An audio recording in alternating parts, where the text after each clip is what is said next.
বৃষ্টিপাত না হওয়ায় সিলেট বিভাগে বন্যা পরিস্থিতির কিছুটা উন্নতি হয়েছে, তবে পানি নামায় ক্ষয়ক্ষতির পরিমাণ ভেসে উঠেছে। সুনামগঞ্জ সদর উপজেলা সহ 12 উপজেলায় গত 3 দিন কোনো বৃষ্টিপাত না হলেও হাওর এলাকা থেকে পানি নামতে দেরি হচ্ছে। তবে যতই লোকালয় থেকে পানি নামছে ততই মানুষের ক্ষয়ক্ষতির পরিমাণ বেড়েই চলেছে। বেশি ক্ষতিগ্রস্ত হয়েছে হাওর পাড়ের মানুষ।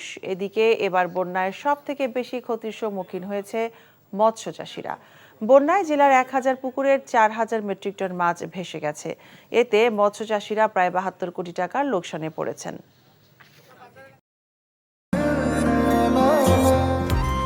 আমি মনে হয় তোমারে ভালোবাসি, মনে হয় না, আসলেই ভালোবাসি।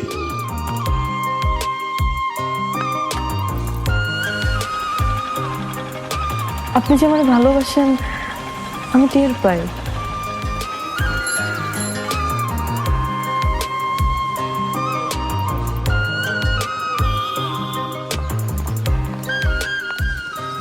বুকের বাম পাশে যে ব্যথাটা হয়, ওই ব্যথাটার কাছে প্রশ্ন করে দেখো না, ভালোবাসো কিনা।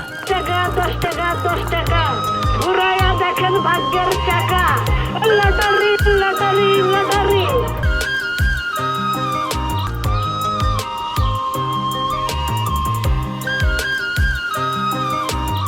আপনি না চোখের যন্ত্রণা বুঝতে পারেন, বুঝে নেন।